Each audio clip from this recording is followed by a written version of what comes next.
La memoria es una facultad que le permite al ser humano retener y recordar hechos pasados. ¿Pero una ciudad puede tener memoria? ¿Quiénes son aquellos que construyen esa memoria? Mi nombre es Emilio Castelazo y el día de hoy te invito a que me acompañes a profundizar en la memoria de Querétaro, esa que construimos cada uno de nosotros cada día.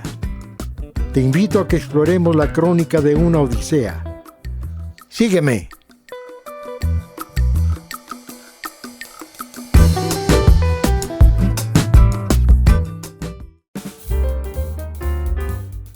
El día de hoy visitaremos el Museo de la Restauración de la República, que, como su nombre lo dice, está dedicado al fin del imperialismo y la restauración de la República. En este lugar, que fue la prisión y última morada del emperador Maximiliano de Habsburgo, antes de ser fusilado, nos encontraremos con Valentín García Márquez. Licenciado en Relaciones Comerciales, escritor y conferencista, Valentín ha sido un investigador independiente en temas de la historia de México. Valentín. Emilio, querido, ¿cómo estás, amigo? Te agradezco mucho que nos estemos reuniendo a platicar. Muchísimas gracias. En este lugar maravilloso en el que veo que estabas admirando esta hermosa pintura. Sí. Y creo que te lo agradezco de verdad muchísimo que estemos platicando. Conocer a Valentín García Márquez es un privilegio porque él representa no solamente la cultura, sino representa la condición de un hombre íntegro. Así lo considero yo a Valentín, gran amigo mío hace pocos años, pero hemos desarrollado una amistad muy generosa. Te agradezco mucho que nos acompañes y en este recinto, que por alguna razón muy especial tú elegiste para hacer la entrevista. ¿Qué te llamó la atención de aquí? Ante todo, muchas gracias, Emilio, por esta entrevista y por el favor de tu amistad. Es un espacio entrañable desde el punto de vista histórico, porque aquí ocurrieron cosas extraordinarias. Fue la última prisión de Maximiliano y de aquí salió al patíbulo. Entonces es un espacio que a mí me atrae por estar íntimamente ligado a la historia de Querétaro, mi segunda matria. Qué interesante. ¿Tú llegas a Querétaro cuándo? Yo llegué en 1990. Ah, pues recientemente, pues hace 32 años. Ah, bueno, se parece poquito, pero es una generación. Sí. Ok. Sí, sí. ¿Y llegaste cómo llegaste? Mucha gente desconoce mi profesión. Yo soy licenciado en Relaciones Comerciales con especialidad en Comercio Internacional. Entonces, mi trabajo era el comercio exterior y en aquel tiempo vine contratado por una agencia aduanal para abrir oficinas aquí en Querétaro.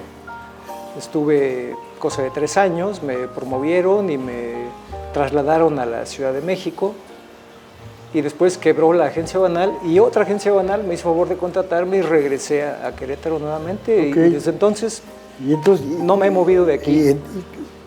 Entonces, ¿qué ocurrió con Valentín? Que ahora es un hombre identificado con la historia, con la crónica histórica, con el mundo de la cultura queretana y de su pueblo natal, en Hidalgo. No, en el Estado de México. Ah, en el Estado de México, perdón. Teoloyucan, Estado de México. Teoloyucan, sí. pero están muy pegados, ¿no? Sí. Ok, cerca. bueno, ahorita regresamos ahí. Pero quiero comentar antes que nada, ¿dónde nace este amor por la historia? ¿En qué momento se siembra en el corazón, en la mente y en el espíritu de Valentín la historia? Tendríamos que remontarnos a mi niñez, Emilio. Vámonos. Porque yo provengo de una familia campesina de Teoloyucan, Estado de México, y en el surco, cuando el arado hería la tierra, En algunos de los terrenos de mi abuelo brotaban ídolos de barro. Ídolos de barro. Sí, caritas, trocitos de lo que llamamos tepalcates. Tepalcate. Y en aquel tiempo, sin mayor preparación que la escuela primaria, pues yo decía, estos son aztecas. No. Comenzó una afición para coleccionar esas piezas a partir de que entré a la secundaria y tuve un poquito más de conocimiento de las culturas prehispánicas, y entonces me di cuenta de que no todo era azteca, de que había otras etnias importantes. Pero antes que brinques a esa, das un brinco espectacular, es decir, de niño brincas a la secundaria, pero ¿sientes tú que surge la vocación en ti por la inquietud de conocer de dónde provenían esos tepalcates? ¿Qué significado tenían? ¿Por qué estaban ahí enterrados? Sí, ya en secundaria ya eras un chico con un raciocinio más avanzado. Pues digamos que con un poco más de conocimiento adquirido, Okay. Y comprendí que no todo era azteca, que había otras etnias. Y se quedó ahí latente porque me dediqué a la escuela, saqué la carrera, y es cuando me traslado a vivir a Querétaro que comienza otra vez esa inquietud de decir, no voy a encontrar algo interesante si no me pongo a buscarlo, si espero a que me llegue solito. Claro. Y comienza una labor que ha durado 20 y tantos años para dar con la historia más antigua de mi pueblo.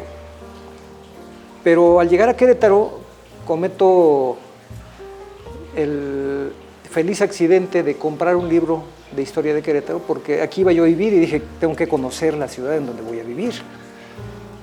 Y es un libro de leyendas y tradiciones de Valentín Frías. Sí. Y entonces me cautiva la historia de Querétaro y comienzo a indagar la historia de Querétaro, simultáneamente a la historia de Discúlpame que mi te pueblo. interrumpa, pero en alguna ocasión yo recuerdo que me comentaste que cuando fuiste a estudiar a México, en casa de una tía o una sí, abuela, sí. ahí fue una fuente de inspiración importantísima, ¿no? Fue una fuente de conocimiento porque la tía me dio alojamiento en su casa cuando yo entré a la vocacional y yo me quedaba en el estudio de mi tía, que era una biblioteca muy vasta, muy amplia, de mi tía Ernestina, hermana de mi madre. Y ahí tuve acceso a una cantidad de libros impresionante, ¿no? Los Pardallán, Los Tres Mosqueteros, Emilio Dumas, en fin, todo lo que un chamaco puede desear, ahí estaba la casa. Ahí estaba la casa. ¿No? Entonces, digamos... ¿Eso te permitió leer?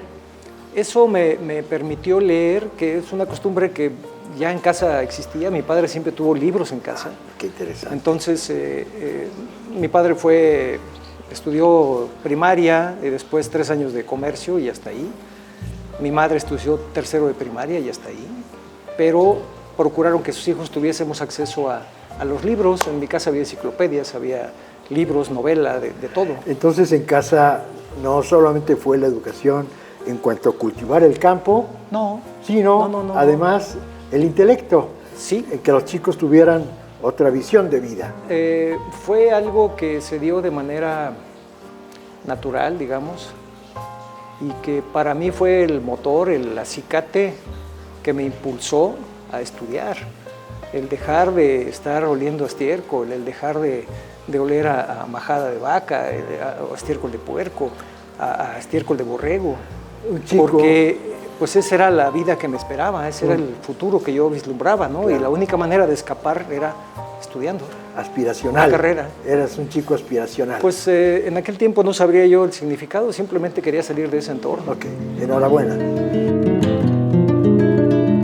Al recorrer el campo de niño, los ídolos de barro de antiguas civilizaciones surgen de la tierra y al verlos Valentín se siente atraído por su origen. Así, tras esa curiosidad, Valentín comienza a adentrarse en la historia del México antiguo.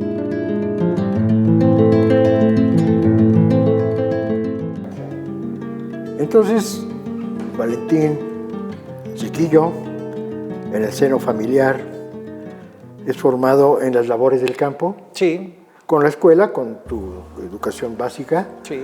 llega la adolescencia y con el tiempo vas acumulando conocimiento, vas acumulando experiencias que te llevan a un mundo de lectura, de investigación, de encontrar respuestas a lo que conforme vas creciendo, vas encontrando preguntas. Sí, muchas. Y es un hombre que se forma en un área ajena totalmente a la parte histórica. Sí, absolutamente. Entonces, pero la vida es así. Pero la vocación está ahí. Sí, también. Y la vocación acompaña a Valentín en cada acción que toma. Y llega a Querétaro, y ¿dónde se detona cómo se detona en ti esa búsqueda? Porque eres un hombre muy preparado, con un gran investigador, con una gran humildad, que hay que reconocerlo, que yo pienso que es una cualidad importantísima en un historiador. Y te has convertido en un especialista, en un cronista importantísimo. No sé si importantísimo, pero sí con mucho gusto. Mira, yo por motivos de salud renuncio a mi profesión y empiezo a dedicarme a otras actividades. Entre ellas, un negocio de panadería que tuvimos 15 años, mi mujer y yo. Y en el Inter me hacen un ofrecimiento para dirigir una casa de cultura. Y yo acepto. Y me voy a dirigir la Casa de Cultura Félix Osores Sotomayor, en el Cerrito Colorado. De ahí me promueven a dirigir el Centro Cultural La Estación. Y ahí es donde detona ese interés por la historia, particularmente del ferrocarril. ¿Ahí te conocí yo? No. Un poquito después. Un poquito después, sí. Entonces, como director de ese espacio cultural, lo primero que me encuentro es que no hay una historia escrita, que todo es oralidad. Y comienza mi inquietud por conocer la verdadera historia de ese espacio. Y pues eso es como comenzar a comer cacahuates. No paras, y no he parado todavía, ¿no? Después de conocer la historia del edificio, pues me fui a la historia del ferrocarril, de los ferrocarriles, de los 3 ferrocarriles que hubo en Querétaro, el Central, que fue el primero, el Nacional, que fue el segundo, y el de Acámbaro a Querétaro, que fue el tercero. ¿Acámbaro? Sí. Ajá. Sí, un ferrocarril de vía angosta de 60 centímetros de ancho, una cosita muy minúscula, precioso. Sí, como el trencito de Chapultepec. Sí, de ese ancho, así es, pero con una historia muy interesante. Entonces, de ahí brinco a otros temas de Querétaro. Hay una fotografía, perdóname, hay una fotografía donde un arco, de los arcos tradicionales de Querétaro, y un ferrocarril atravesando. Es el ferrocarril central, sí, ese ferrocarril llegó en 1882 y efectivamente cruzaba sobre el río y cruzaba por uno de los arcos de la ¿Y dónde llegaba? A la terminal que estaba cerca de la Alameda, sobre lo que hoy es Constituyentes, que antes no era calle, era la vía del tren. La estación del ferrocarril central estaba muy cerca de la Alameda, en la parte sur poniente de la Alameda, en lo que hoy es la avenida Constituyentes, que en aquel tiempo no era una avenida, no era un camino. Sí era un camino, pero un camino de fierro, las vías del tren. Ajá. Hoy día es una avenida para automóviles, muy bien, pero en aquel tiempo no lo era. Entonces, ¿el Gómez Morín es donde estaban ahí la terminal de autobuses? No, bueno, la terminal de autobuses sí, pero la terminal del ferrocarril estaba exactamente sobre lo que hoy es Constituyentes, porque esa era la vía del tren. Ajá. Mira. Estaba más allá de la calle de Colón. Ya. Sí, ahí estaba esa estacioncita, no del lado de donde hoy está el Gómez Morín, sino del lado contrario, del lado de la ciudad. Correcto, ahí estaba esa pequeña estación. Entonces, Querétaro tuvo 3 líneas de Pero bueno, trenes. te saqué de tu comentario que estabas haciendo. Bueno, eso dio pie a indagar con más ahínco y a buscar en fuentes primarias la historia de la estación, la historia del ferrocarril. Y luego, pues ya emigré a otros temas, ¿no? El Segundo Imperio, restauración de la República, independencia, todo lo que tiene Querétaro que nos ofrece, que es un vasto legado y un patrimonio histórico extraordinario. De manera que se van dando las cosas, empiezo a ofrecer conferencias, se empiezan a interesar en los temas que yo manejo, sobre todo porque del ferrocarril no había mucho, y después ingreso a la Asociación de Cronistas Municipales en agosto de 2016. Ah, pues recientemente. Sí, recientemente. Y pues se da una invitación de un amigo mutuo, Edgardo Moreno, que me dice, oye, ¿no te interesaría pertenecer al Seminario de Cultura Mexicana? Solicito mi ingreso, me aprueban y hoy tengo el privilegio de ser su presidente ya en un segundo periodo. Mira, ¿No? mira, pero yo regreso, te saco un poquito de esa onda y te meto en una onda que no has mencionado, como escritor. Ganaste un premio con un... Yo recuerdo haber leído, o que nos leíste un cuento Sí. de la Revolución que tiene que ver con trenes. Curiosamente, y fíjate que el título del cuento es Volando trenes, y con ese cuento tuve la fortuna de ganar el 8º concurso nacional de cuento histórico que convoca la Universidad Iberoamericana y la revista Arqueología Mexicana. Yo era asiduo lector de la revista, veo la convocatoria en 2010, estábamos en la efervescencia de la conmemoración de los centenarios del inicio de la independencia, de la revolución, y me da por participar y escribo un cuento. ¿Tú crees que para ser escritor, historiador, cronista, qué se necesita? Leer mucho, antes que nada leer mucho, de todo. Cuento, novela. Te puedo decir que yo tuve también la fortuna de que en la vocacional llevé un taller de un semestre que se llamaba Taller de Lectura y Redacción. Y de entre los libros que nos dieron a leer, fue un libro pequeñito, muy barato, que compré en la librería del Fondo de Cultura Económica, de un tal señor Juan Rulfo, que se llama El Llano en Llamas. Y cuando yo lo leí, yo lloré porque vi retratada mi niñez y la niñez de mi padre en el campo. No sé si suena me detonó controversia, cosas. pero tienes que leer mucho. Okay. Sí. Es como una especie como de requisito, prerequisito. Sí. Pero, ¿dónde está la vocación? Porque yo puedo leer mucho, pero si no tengo vocación, ¿qué no va primero la vocación y después las herramientas? Pues lo que pasa es que cuando tú comienzas una investigación, vas encontrando información, datos, documentos, fotografías, y ¿qué haces con ello? Lo atesoras, y yo estoy convencido de que el atesorar conocimiento no sirve para nada. Hay que compartirlo. Correcto. La mejor manera que yo encontré para compartirlo fue ofrecer conferencias, porque era una manera de tener contacto directo con el público, decir cosas y que el público te preguntara más cosas. Entonces hay una retroalimentación. Cuando tú escribes un artículo o un libro, lo publicas y ya, esperas a que lo lean. Es tu deseo que la gente lo lea, pero no hay esa interacción con tu público. En una conferencia, en cambio, sí la hay, y entonces es una relación ganar-ganar, porque el público sale con alguna información y tú sales con muchas inquietudes. Y esta parte pedagógica tuya, que es muy tuya, tuviste oportunidad de desarrollarla.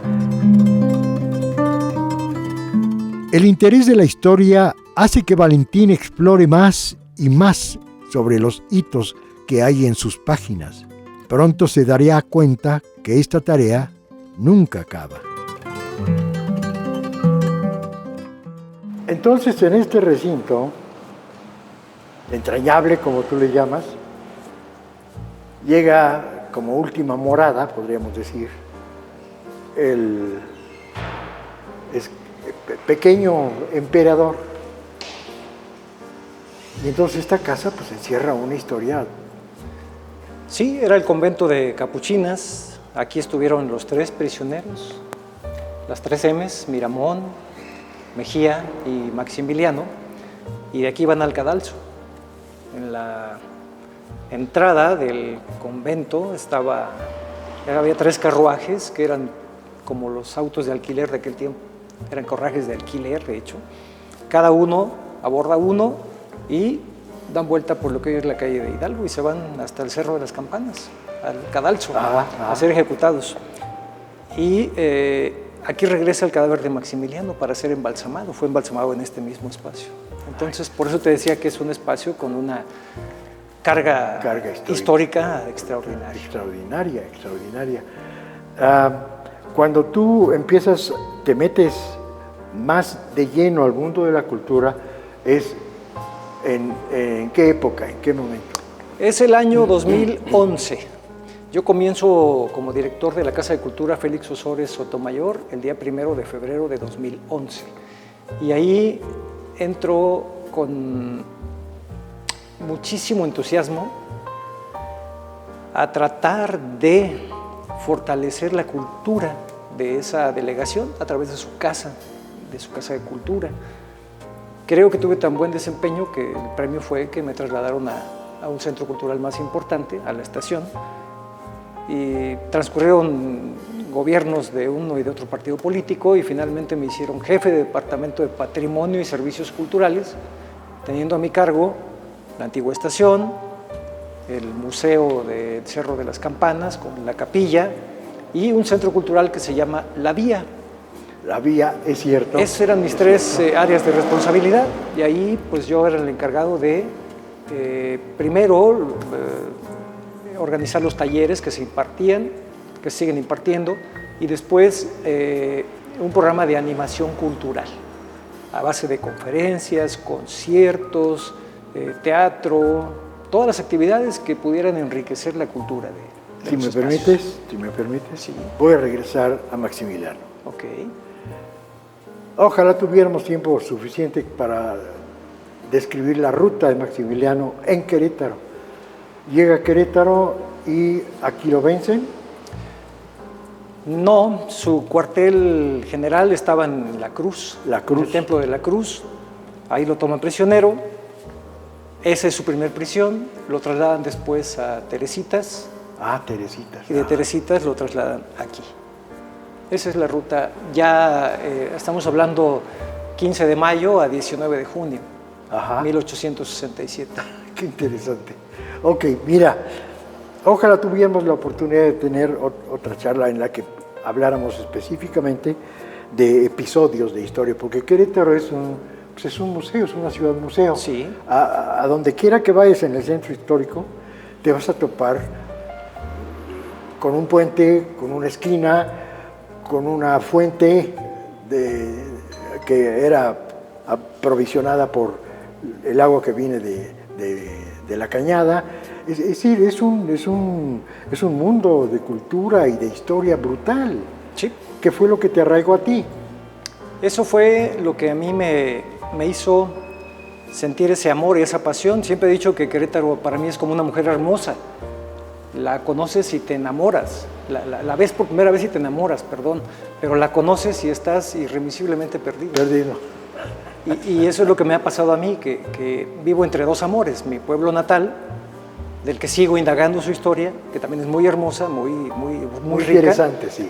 Y esta ciudad con un patrimonio histórico envidiable. Que es palpitante. Sí, es una ciudad de 500 años. Son mis dos pasiones.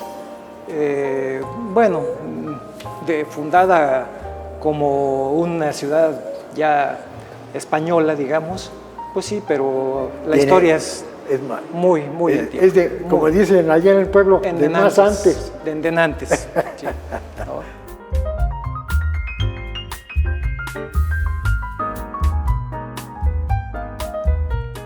Valentín, guiado por su pasión, se ha dedicado de lleno a la investigación de la historia tanto de Querétaro como de su pueblo de origen. Su labor seguirá forjando la odisea de su vida y de su historia personal.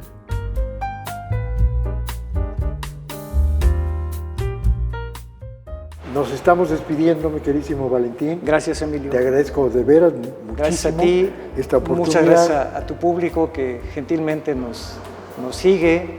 Gracias a RTQ, a los chicos de producción, muy amables todos. Enhorabuena. A Cristian, que nos hizo favor de facilitarnos estas maravillosas instalaciones. Gracias. Gracias. Ándele. Esta fue la crónica de una odisea del día de hoy. Te espero la próxima semana para ahondar una vez más en la memoria de Querétaro, aquella que tú y yo construimos juntos. Yo soy Emilio Castelazo. Hasta pronto.